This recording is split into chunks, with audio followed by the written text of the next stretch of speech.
بسم اللہ الرحمن الرحیم نحمدہ و نصلی علی رسول الکریم وعلی عبدہ المسیح الموعود۔ ناظرین کرام، السلام علیکم ورحمۃ اللہ وبرکاتہ۔ خدا کا شکر ہے کہ آج ایک مرتبہ پھر ہم نائن برادر ٹی وی کی وساطت سے شکر الہی ادا کرنے کی توفیق پا رہے ہیں۔ فالحمدللہ علی ذالک و جزاہم اللہ احسن جزا۔ ناظرین کرام، آج چلتے ہیں تنکدگوں کی طرف۔ یہاں ہمارے ایک بزرگ ممبر مکرم الحاج ابراہیم صاحب رہتے تھے۔ اب تو وہ اپنے خالق حقیقی سے جا ملے ہیں۔ انا للہ و انا الیہ راجعون۔ خدا کا شکر ہے کہ ان کا بیٹا واقف زندگی ہے اور خدمات سلسلہ بجا لا رہا ہے۔ تنکدگوں سے آگے ایک دیہات جس کا نام تو مجھے اس وقت یاد نہیں، اس گاؤں کے حوالے سے ایک شخص نے مجھے بتایا کہ مغربی افریقہ کے بڑے بڑے جادوگر وہاں رہتے ہیں اور پورے علاقہ میں ان کا بڑا اثر ہے۔ میں نے کہا ٹھیک ہے، چلو ان کے پاس چلتے ہیں۔ خدا کے بندوں کو ان جادوگروں سے کیا خوف۔ اسی وقت اس شخص کے ساتھ پروگرام طے ہوا اور اس کو بتا دیا کہ فلاں روز ہم آئیں گے، اپنے گاؤں کے امام صاحب کو میرا پیغام دے دیں۔ غالباً 1 یا 2 دن کا وقفہ تھا۔ اس کے ساتھ ہی میں نے حضرت اقدس خلیفۃ المسیح الرابع رحمہ اللہ کی خدمت میں بھی اپنے اس پروگرام کی کامیابی کے لیے دعا کی درخواست بھجوا دی۔ چند منٹوں بعد پیارے آقا کی طرف سے شفقت نامہ بذریعہ فیکس موصول ہوا۔ حضور نے بہت دعائیں دیں اور ساتھ ہی ارشاد فرمایا، اللہ آپ کی حفاظت فرمائے، اپنے دائیں بائیں کا ضرور خیال رکھیں۔ حضور کی طرف سے یہ محبت بھرا دعائیہ خط اور ہدایت ملنے کے بعد ہم تو شیر ہو گئے۔ بہت اطمینان قلب حاصل ہوا۔ پروگرام کے مطابق وہاں پہنچے۔ الحاج ابراہیم صاحب کو بھی اپنے ساتھ لے لیا تھا کیونکہ یہ سارا علاقہ ان کے ذمہ تھا، اور میں جس علاقے میں بھی جاتا تھا اس علاقے کے نگران کو اپنے ساتھ رکھتا تھا۔ اس گاؤں میں پہنچے، بہت کشادہ گلیاں تھیں، باہر کی سائڈ پر مسجد تھی اور مسجد کے ساتھ بہت بڑا کھلا میدان تھا۔ امام صاحب نے نماز عشاء کے بعد جلسے کا پروگرام رکھا ہوا تھا اور ارد گرد کے دیہات سے بھی لوگوں کو بلایا ہوا تھا۔ اچھی خاصی رونق ہو گئی۔ نماز عشاء کے بعد اسی کھلے میدان میں پروگرام شروع ہوا۔ میں نے تو 40-45 منٹ میں اپنی بات کہہ دی۔ آج کی اس تقریر میں حضرت ابراہیم علیہ السلام کی قوم، ان کی عداوت اور بتوں اور پھر آگ، اسی طرح حضرت موسیٰ علیہ السلام اور فرعون جادو اور ان کے جادوگروں کا بھی ذکر تھا۔ میری تقریر کے بعد سوال و جواب کا سلسلہ شروع ہوا۔ یہ واحد وہ مقام ہے جہاں نماز عشاء کے بعد پروگرام شروع ہوا اور نماز فجر کی اذان تک سوال و جواب جاری رہے۔ اہل مجلس یا مجھے کسی کو نہ تھکاوٹ ہوئی اور نہ نیند آئی۔ الحمدللہ علی ذالک۔ اور نماز فجر کی ادائیگی کے بعد امام صاحب سمیت سب لوگوں نے بیعت کرنے کی سعادت پائی۔ الحمدللہ علی ذالک حمداً کثیرا۔ میں نے امام صاحب سے پوچھا کہ جناب علی، وہ جادوگر کہاں ہیں جن سے ملاقات کے لیے ہم یہاں آئے ہیں؟ انہوں نے بتایا کہ وہ لوگ ساری رات یہاں بیٹھے سنتے رہے تھے، اور اذان ہونے کے بعد جب ہم نے مجلس برخاست کی تب وہ اٹھ کر اپنے اپنے گھروں کو چلے گئے کیونکہ وہ نماز نہیں پڑھتے۔ میں نے عرض کیا کہ میرے ساتھ کسی کو بھجوائیں، میں تو ان سے ملے بغیر واپس نہیں جاؤں گا۔ انہوں نے ایک دوست کو ہمارے ساتھ بھجوا دیا۔ گاؤں سے باہر ایک طرف ان جادوگروں کی بستی تھی۔ اس بستی کی چھوٹی چھوٹی گلیاں تھیں، درختوں کی شاخوں اور بعض دوسری جگہوں پر دیے رکھے ہوئے تھے۔ خیر، ہمارے ساتھ آنے والے دوست نے ہمیں تو گلی سے باہر رکنے کے لیے کہا اور خود آگے جا کر ان لوگوں کے چیف صاحب کو ہمارے آمد کی اطلاع دی۔ چند منٹ میں وہ چیف صاحب اپنے ساتھ اپنے سب لوگوں کو قطار میں لے کر باہر تشریف لے آئے۔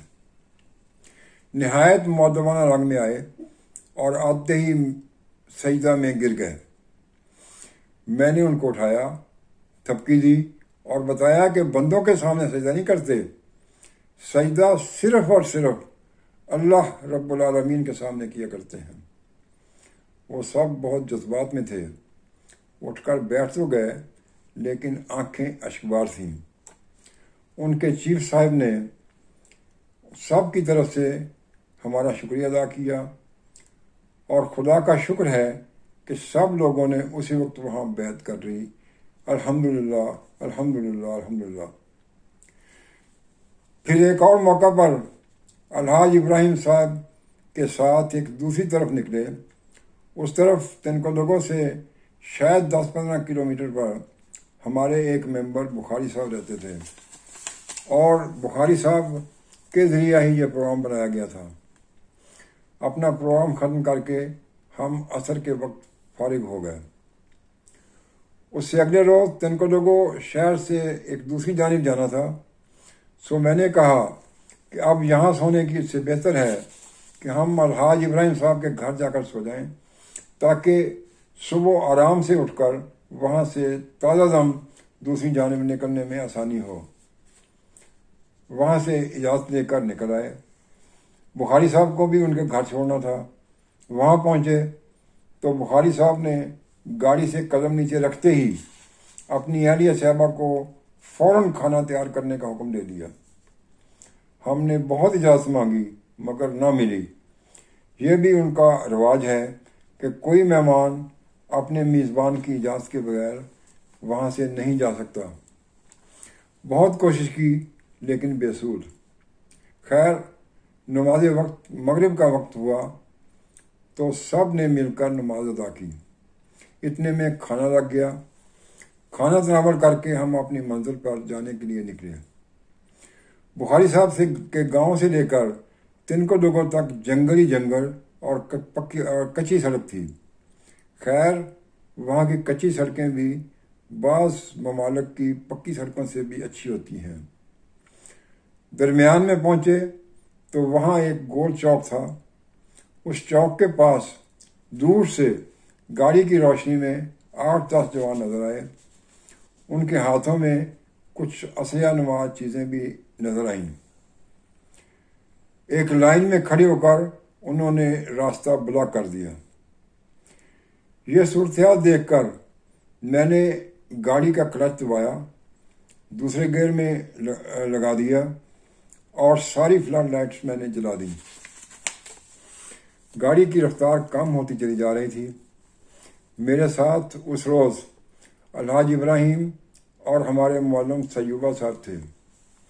گاڑی کی رفتار کم ہوتے دیکھ کر وہ بار بار اصرار کر رہے تھے کہ مت روکو مت روکو مت روکو، یہ لوگ ہمیں مار دیں گے۔ لیکن میری نظر ان راستہ بلاک کرنے والوں پر، ایک ہاتھ گیئر پر اور دوسرا ہاتھ سٹیئرنگ پر، پاؤں کلچ پر تھے۔ جوں جوں گاڑی قریب جا رہی تھی میرے دونوں ساتھی چلا چلا کر مجھے رکنے سے منع کر رہے تھے۔ جب گاڑی کا ان سے چند فٹ کا فاصلہ رہ گیا تو وہ گاڑی کے دائیں بائیں سے حملہ کرنے کے لیے آگے بڑھے۔ جو ہی ان کی لائن ٹوٹی میں نے کلچ سے پاؤں اٹھا کر خوب ریس دی۔ چند سیکنڈ میں گاڑی ان کے محاصرہ سے نکل گئی۔ اپنے ساتھیوں سے کہا کہ آپ اپنے سر نیچے کر لو تاکہ اگر کوئی پیچھے سے فائر کرے تو وہ فائر آپ کو نہ لگے۔ پیچھے سے آوازیں آ رہی تھیں، روکو روکو روکو، لیکن ہم نے کیوں رکنا تھا؟ اللہ نے ہمیں ان کے چنگل سے نجات دی تھی۔ فالحمدللہ علی ذالک۔ اس علاقے کا ایک اور سفر کا حال بھی سن لیں۔ اپنے پروگرام ختم کر کے واپس جانے لگے تو گاڑی کے ڈیش بورڈ پر سرخ لائٹ جل گئی۔ بہت پریشانی ہوئی۔ بہرحال اللہ کا نام لے کر تنکو لوگوں پہنچے۔ الحاج ابراہیم کے ساتھ ایک ورکشاپ میں گئے، کافی بڑی ورکشاپ تھی۔ انہوں نے چیک کیا اور کہا کہ یہ ایسی خرابی ہے کہ ہم ٹھیک نہیں کر سکتے، آپ لوگ جیسے بھی ہو سکتا ہے واگادوگو پہنچیں۔ اللہ کا نام لے کر چل پڑے۔ اس سفر میں بھی معلم سیوبہ صاحب میرے ساتھ تھے۔ ہم دروشی پڑھتے ہوئے آرام سے چلتے رہے۔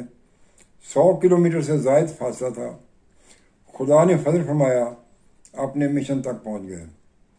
رات کا وقت تھا، گاڑی کھڑی کر کے گھر جا کر سو گئے۔